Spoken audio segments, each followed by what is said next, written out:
Hello viewers, स्वागत है आप सभी का मेरे यूट्यूब चैनल स्कूल ट्यूशन गुरुजी में।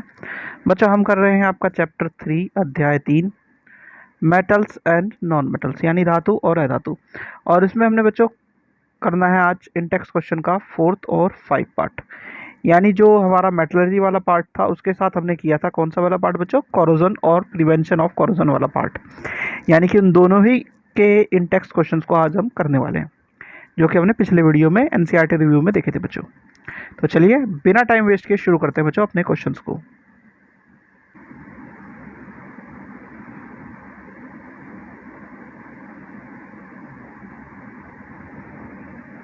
तो इसमें सबसे पहला क्वेश्चन है बच्चों क्वेश्चन नंबर 1। क्वेश्चन नंबर 1 क्या कहता है? प्रश्न संख्या 1, डिफाइन द फॉलोइंग टर्म्स यानी निम्नलिखित शब्दों को परिभाषित कीजिए। इसमें पहला है मिनरल्स या खनिज। तो मिनरल्स क्या है बच्चों? The natural material in which the metals और their compounds are found in earth are called minerals. यानी वे प्राकृतिक पदार्थ जिनमें पृथ्वी में धातु ये या उनके यौगिक पाए जाते हैं खनिज कहलाते हैं बच्चों। फिर क्या कहता है बच्चों ये? और या एस्क। और क्या है बच्चों? Those minerals from which the metals can be extracted conventionally and profitably are called ores. यानी एस क्या है? वह खनिज जिनसे धातुएं आसानी से और लाभप्रद ढंग से निकाली जा सकती है, एस कहलाती है। आखिरी में इसमें आता है बच्चों गैंगू। ये क्या है बच्चों? जिसे हम गैंग भी कह देते हैं। The unwanted impurities like sand, rocky materials, earth particles, limestone, mica etcetera in an ore is called गैंगू।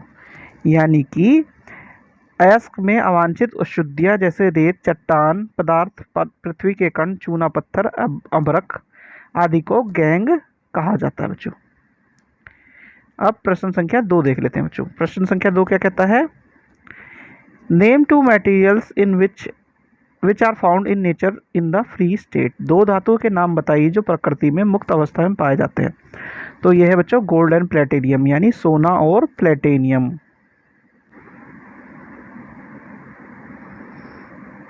प्रश्न संख्या 3 या क्वेश्चन नंबर 3 देखते हैं बच्चों। अब what chemical process is used for obtaining a metal from its oxide. यानी किसी धातु को उसके ऑक्साइड से प्राप्त करने के लिए किस रासायनिक प्रक्रिया का उपयोग किया जाता है? तो बेसिक सा उत्तर है बच्चों, reduction process is used for obtaining a metal from its oxide. For example zinc oxide is reduced to metallic zinc by heating with carbon. यानी किसी धातु को उसके ऑक्साइड से प्राप्त करने के लिए अपचयन प्रक्रिया का उपयोग किया जाता है। उदाहरण के लिए जिंक ऑक्साइड को कार्बन के साथ गर्म करने पर धात्विक जिंक में बदल जाता है बच्चों। ये केमिकल रिएक्शन है बच्चों उसकी। और क्या कहता है बच्चों ये? Besides carbon, highly reactive metals like sodium, calcium, aluminium, etc. are used in reducing agent. These displaces metals of low reactivity from their oxide. For example, ये इसका एग्जाम्पल है बच्चों। यानी कार्बन के अलावा अत्यधिक प्रतिक्रियाशील धातु जैसे सोडियम, कैल्शियम, एल्यूमिनियम आदि का उपयोग कम करने वाले एजेंटों के रूप में किया जाता है। ये कम प्रतिक्रियाशीलता वाले धातुओं को उनके ऑक्साइड से विस्थापित कर देते हैं। ये इसका उदाहरण है बच्चों।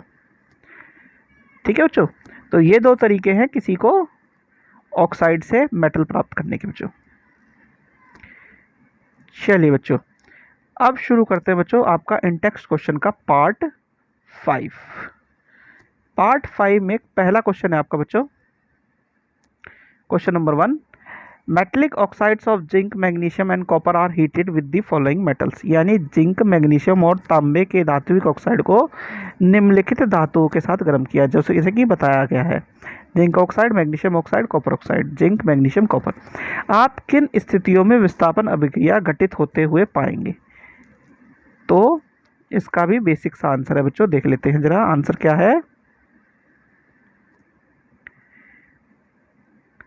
A more reactive metal can displaces a less reactive metal from its oxide, but out of zinc, magnesium and copper metals, magnesium is most reactive, zinc is less reactive, whereas copper is least reactive। यानी अधिक प्रतिक्रियाशील धातु अपने oxide से कम प्रतिक्रियाशील धातु को विस्थापित कर सकती है, लेकिन जिंक, मैग्नीशियम और कॉपर धातुओं में से मैग्नीशियम सबसे अधिक प्रतिक्रियाशील है, जिंक कम प्रतिक्रियाशील है तथा तांबा सबसे कम प्रतिक्रियाशील है।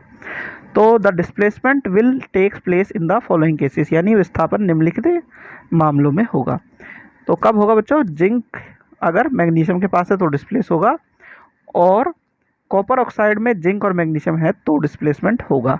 बाकी किसी केस में डिस्प्लेसमेंट नहीं होगा, जैसा कि टेबल में दिखाया गया है बच्चों।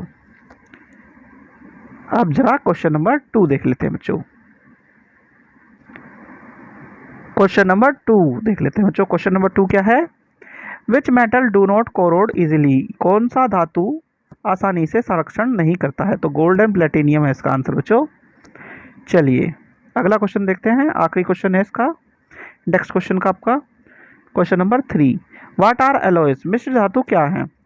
तो उत्तर है इसका बच्चों, आंसर है an alloy is a homogeneous mixture of 2 और मोर मेटल्स और a metals and a non metals. For example bronze is an alloy of copper and tin. यानी मिश्र धातु 2 या 2 से अधिक धातुएं या एक धातु और एक धातु का सहजातीय मिश्रण है।